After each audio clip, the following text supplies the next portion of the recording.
it rolling, Bob? Is it rolling, Bob? Is it rolling, Bob? Hi folks out there, this is Chris Gregory here, and this is Bob Dylan, A Head Full of Ideas, Season 3. And if you heard the last podcast, you'll know that this is going to be part 2 of Nashville Skyline, One Hell of a Poet. The next song, I Threw It All Away, is undoubtedly the album's pièce de résistance. Whereas in To Be Alone With You, Dylan plays with cliches in a humorous way, in this song he experiments with how cliché can be used for serious poetic effect. Now that might sound like a contradiction in terms, but the fact that Dylan's been able to do this is really one of his major achievements as a poet and a songwriter. Of course, recently he's been very interested in the sentimental tradition, and he's been exploring the songs which actually kind of do this. So the roots of this lie, I guess, in this particular recording. I Threw It All Away has a sonorous melody which holds its heartfelt sentiments steady, creating a beautiful, shimmering and universally understandable expression of regret. It's been called a love song, but really, and that's what it's about. It's about regret. Like the most effective work of the writers in the sentimental tradition, it conveys the feeling that a great deal about the relationship being described is unsaid. Again, the lyrics are pointedly sharp and minimal, beginning with the highly conventional lines, "I once held her in my arms. She said she would always stay." But then there is a twist. "But I was cruel. I treated her like a fool." The song is perhaps the closest on the album to the work of Hank Williams. Not that it really sounds like Hank Williams, but it uses the stripped down language to convey the angst of a faded love with great pathos. It is in the second and third verses that the song reaches heights of understatement. Dylan's newly adopted soft crooning voice carries the light irony of the lyrics so well that the modestly expressed statements being presented cannot fail to capture our sympathy. Both verses begin with a statement and then allow the narrator to make a confession. The second verse begins with the song's most memorable lines. "Once I had mountains in the palm of my hand and rivers that ran through every day." Well, some commentators have identified these lines as consisting of rather crude sexual imagery, mountains in my hands. I think this is really a very crass reading, to be honest. Despite the presence of other songs on the album which play around with innuendo, the combination of humble sincerity and vulnerability in Dylan's voice makes the simple metaphor a sincere and touching manifestation of loss. The performance epitomises the way that country music can turn such an apparently cliched imagery into genuinely heartfelt expression. So it's really by exploring country music that Dylan finds ways of doing this with cliche. When Dylan follows this with the unfussy confession that "I must have been mad, I never knew what I had," the tone of regret is genuinely heartbreaking. But the genius of the song is that the singer never sounds in the least depressed. The realisation of his mistakes seems to have made him genuinely open-hearted and ready to share what he has learned with his listeners. The cliché that opens the third verse, which is sometimes quoted to prove the supposedly inanity of these songs, owes much of its effectiveness to the fact that Dylan now appears to be indulging himself rather shamelessly in a staple of so many romantic songs. "Love is all there is," he croons. "It makes the world go round. Love and only love, it can't be denied." But then he steps back a little to deliver the cautionary homily, "No matter what you think about it, you just won't be able to do without it." Despite the apparent sentimentality of what's been expressed, a universal truth has been movingly conveyed. Love really does make the world go round. It does, doesn't it?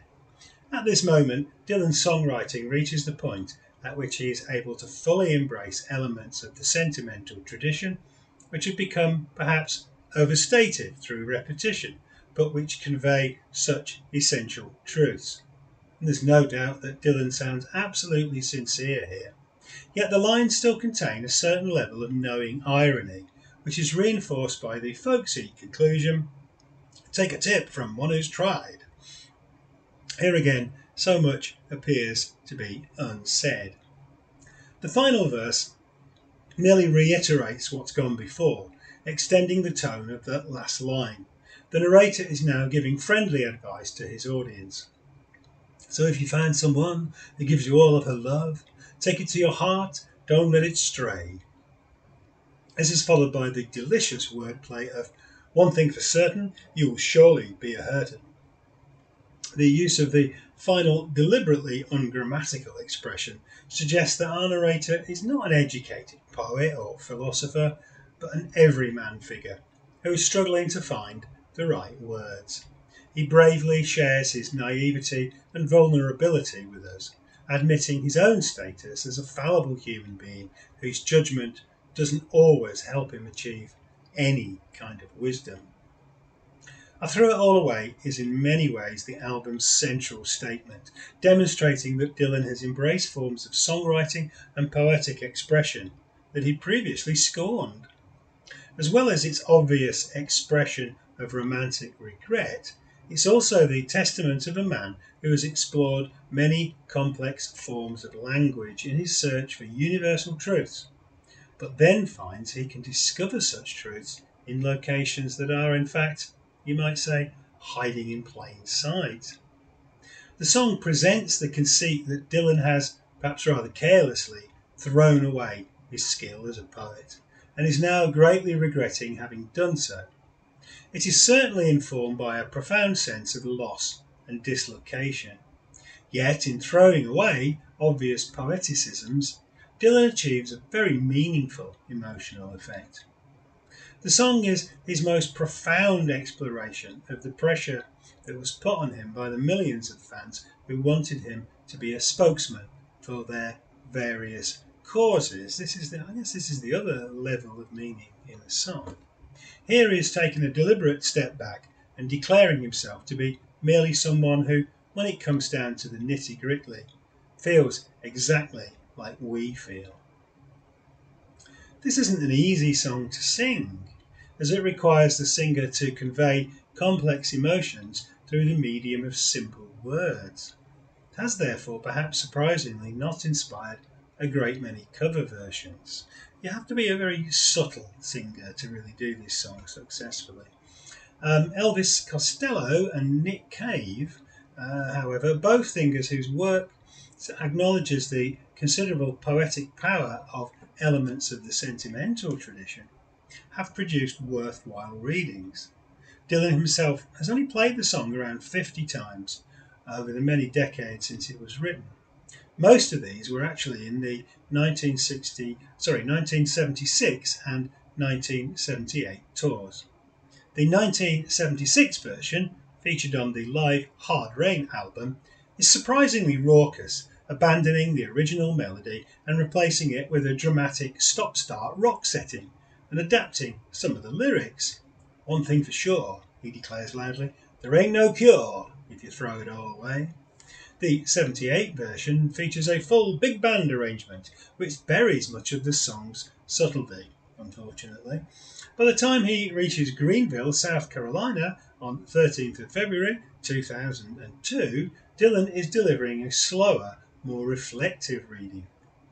But this is one of those songs where he always struggles to improve upon the original. However, I would recommend the version on the Live at the Isle of Wight album, which appeared as the extra disc, I believe, on the bootleg series Another Self-Portrait. Wonderful concert, in fact. The charming and decidedly lightweight Peggy Day follows. Perhaps the most conventionally country number and the slightest of the songs, it's never been performed live. Pete Drake's steel guitar dominates the sound. Its lyric is a kind of linguistic game in which all we really learn about Peggy is her name, with a chorus line that runs, "Love to spend a night with Peggy Day." In the second verse, this is reversed, rather nonsensically, to "Love to spend a day with Peggy Night." It's said that Dylan wrote some of the songs in the studio for this album, and this is probably one of them, isn't it? The narrator even tells us that he loved her even before I learned her name. Finally, he runs out of ideas. "By golly," he exclaims, "what more can I say?"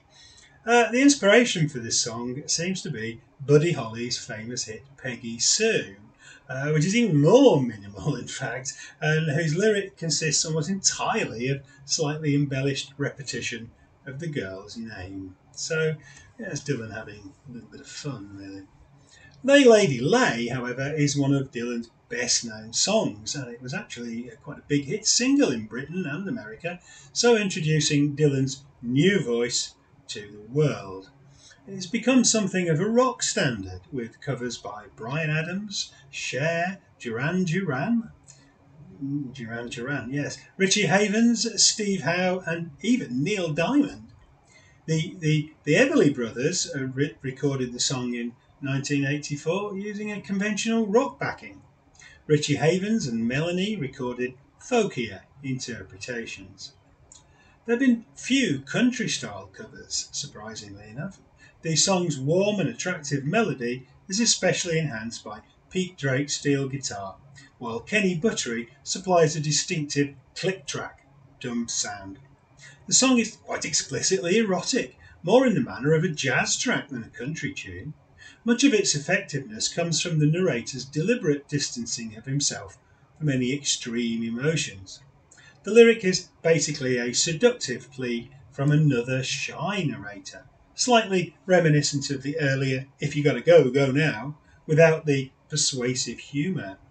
The song is constructed very much in the manner of a pop hit, beginning like so many early Beatles songs with a distinctive chorus line, "Lay lady lay, lay across my big brass bed," which recurs after every verse, sometimes contrasted with "Stay lady stay, stay with your man a while," and "Stay lady stay, stay all the night is still ahead." This neat repetition makes the song stick in the mind. The narrator's seduction technique is certainly unusual. "Whatever colours you have in your mind," he muses, "I'll show them to you and you'll see them shine." This is rather surprisingly in this context a somewhat psychedelic line, very unusual for Dylan, really, as if he is promising her some kind of trip. Later, he presents himself as an everyday working man, telling her that his clothes are dirty, but his hands are clean, before lapsing into conventional sentiments, "and you're the best thing that he's ever seen." The song also has a particularly distinctive bridge or middle eight section in which the narrator gets somewhat bolder, asking, "Why wait any longer for the world to begin? You can have your cake and eat it too." Here, Dylan's narrator reverses a well-known cautionary saying. The following lines, "Why wait any longer for the one you love when he's standing in front of you," make up the focal point of the song. This makes it clear that he's actually already in the bedroom with the woman. It looks very much like the seduction will be successful. Interestingly, however, the song never mentions love or promises eternal devotion. It is a song purely about desire. In the second bridge, we get the plaintive, "I long to see you in the morning light. I long to reach for you," pause, "in the night." Despite the apparently cheesy musical setting, the narrator is being disarmingly honest. He is offering her a good time with no strings. Lay Lady Lay became a staple in many of Dylan's set lists. On his 1974 comeback tour, it is given a full rock treatment, distinguished by Robbie Robertson's unflashy guitar, Garth Hudson's sweeping organ lines, and Dylan's forceful vocals. The song was also featured in a much changed version in 1976 on the second leg of the Rolling Thunder tour. By now, the narrator's reticence has completely disappeared. Dylan deliberately pushes the song away from the romanticism of the Skyline version, beginning with the rather shocking, "Forget this dance, let's go upstairs." You don't get any more direct for that. There's nothing very subtle, is it? He tells the woman that she has nothing to prove, declaring that it's all in your eyes and the way that you move. The song was played several hundred times on the Never Ending tour between 1989 and 2010, with the original lyrics restored, in fact. Dylan is often augmented by steel guitars played by Bucky Baxter, Larry Campbell, or later on Donny Heron. Few of these versions, however, match the original's blend of slight reticence and gentle persuasiveness. One More Night, which follows, is perhaps the album's most underrated song. Dylan played it only once in Toronto on 6th of June 1990, but with guest Ronnie Hawkins on lead vocal. A few relatively obscure artists recorded covers. The lyric is straightforward, expressing a lover's regret at having lost his girl. It is perhaps the most consciously poetic song on the album, using consistent imagery of the moon, the stars, and of wind blowing through trees. The singer begins, "One more night, the stars are in sight, but tonight I'm as lonesome as can be," which echoes many of Hank Williams' lonesome songs, such as "I'm So Lonesome I Could Cry." And you should definitely, if you've never heard that song, you should definitely check that one out. Some people would say the greatest country song ever. I'd vote for that, perhaps. Anyway, although in such songs the narrative is generally one of despair. Here the music is played in such a jaunty way, and Dylan himself sounds so upbeat that it is hard to believe that he's really suffering. Some of the phrases he uses add to this impression, delivered as they are with a cool knowingness. "Oh, it's shameful and it's sad," he declares. "I lost the only pal I had." The reference to the girl as his pal is reminiscent of the folksy approach of original country pioneer Jimmy Rogers.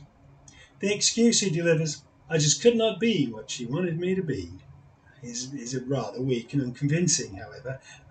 It's hard to believe that he's really suffering here.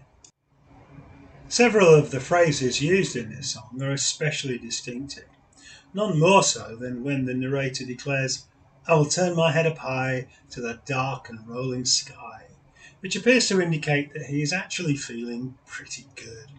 Even though he informs us that "tonight no light will shine on me," we aren't won over by this doomy statement. Later he says he will "wait for the light when the wind blows high above the trees," which doesn't sound especially unpleasant or painful. The song has another slightly tongue-twisting bridge. "I was so mistaken when I thought that she'd be true. I had no idea what a woman in love would do." Whatever the woman had done to him isn't revealed, but he sounds sanguine about it. Dylan sings with a distinctively ironic lilt in his voice throughout, while the musicians respond by keeping the cheery rhythms moving. It's clear that the narrator will soon move on. Despite its subject matter, One More Night is one of Dylan's most cheerfully uplifting songs. Same can't be said for Tell Me That It Isn't True, in which the lovelorn narrator is highly suspicious of his girl, probably for very good reason, we might suspect. The song is taken at a slower pace with a mournful melody. Dylan sounds more convincingly lovelorn here as his paranoia grows. Again, the performance of the musicians is impeccable. The song is embellished by particularly tasteful acoustic guitar and drums. It begins and ends with a short, neat, counter-melodic musical phrase. "I've heard rumours all over town," the narrator begins, followed by the rather odd, "They say that you're planning to put me down." Like a dog, perhaps. This is followed by the winning refrain, "All I would like you to do is tell me that it isn't true." It is repeated several times without the benefit of any reassurance. The narrator whimpers, "They say that you've been seen with some other man, that he's tall, dark and handsome, and you're holding his hand." Oh dear. Poor man.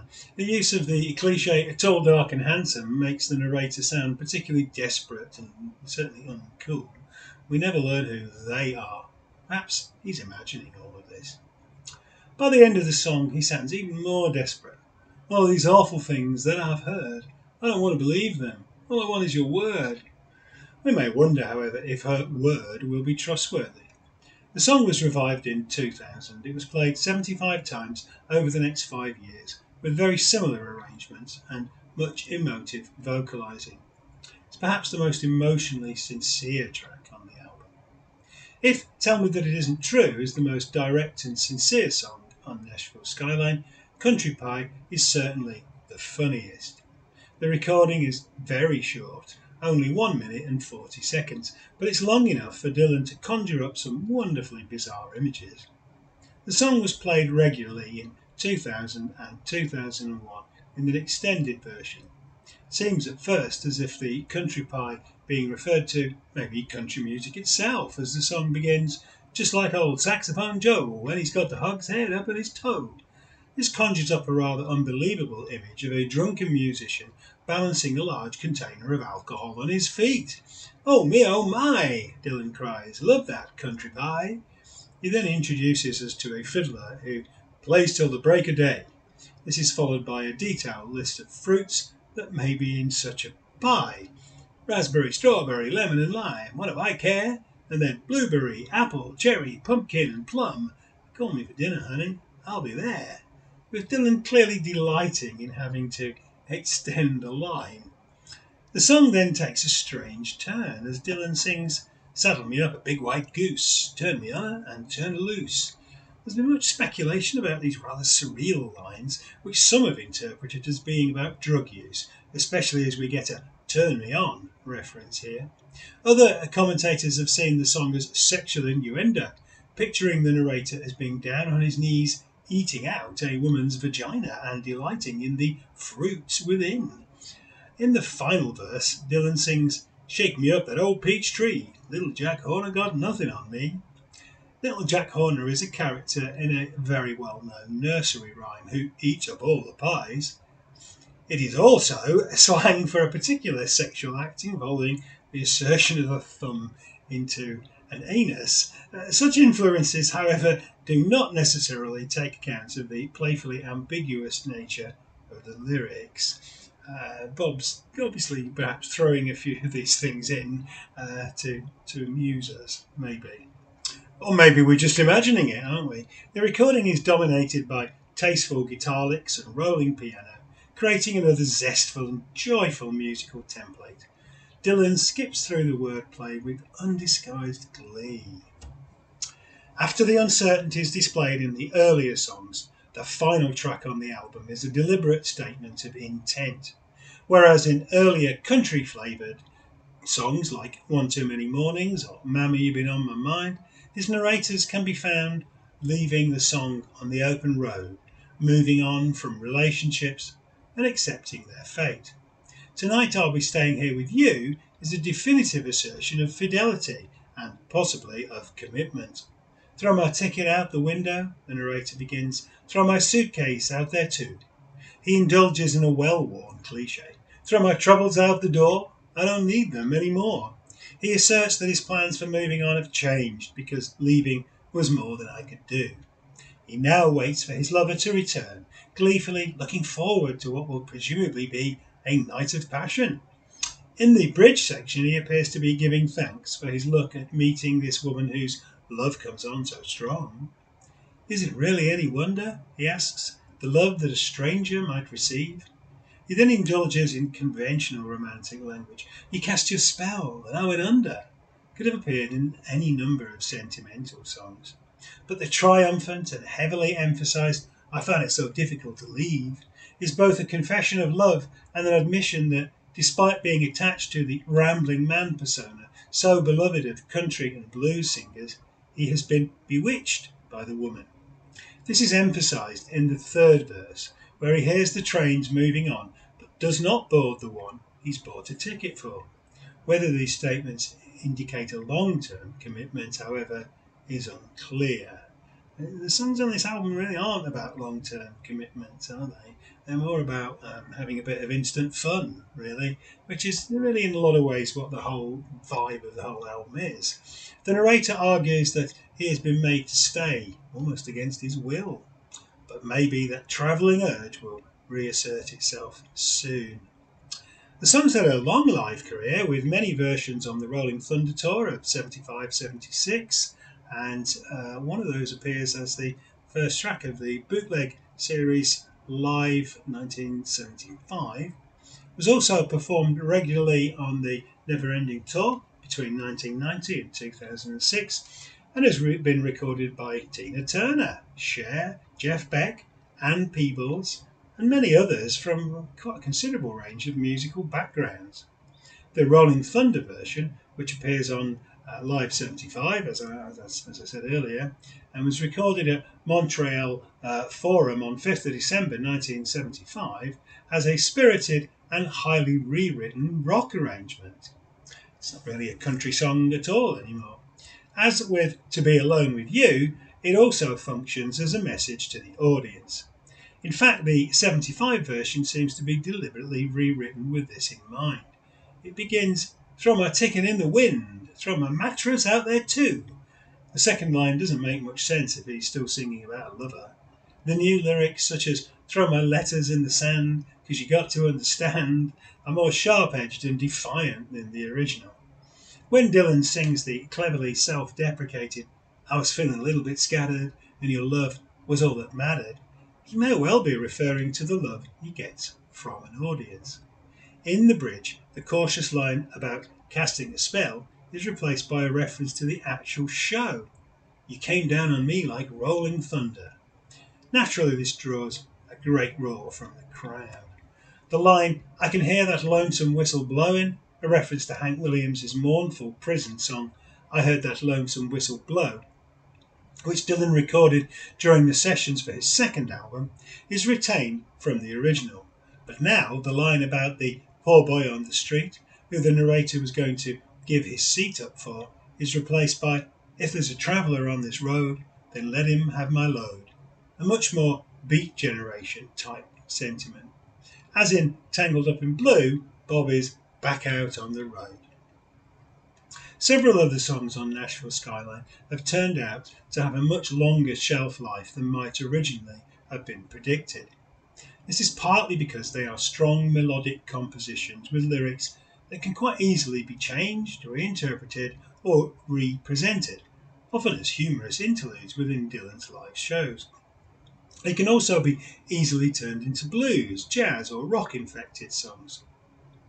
Although it disappointed many at the time, the album is now seen as a highlight of Dylan's career, representing a moment in which he was able to throw off yet another facet of his public image and present his credentials as a musician steeped in the culture and style of a form of American music that had previously been regarded as terminally unhip. Well, that's the end of that for today. I do hope you've enjoyed that. Come back for the next podcast. Don't forget to like and subscribe, and I will see you next time. Is it rolling, Bob? Is it rolling, Bob?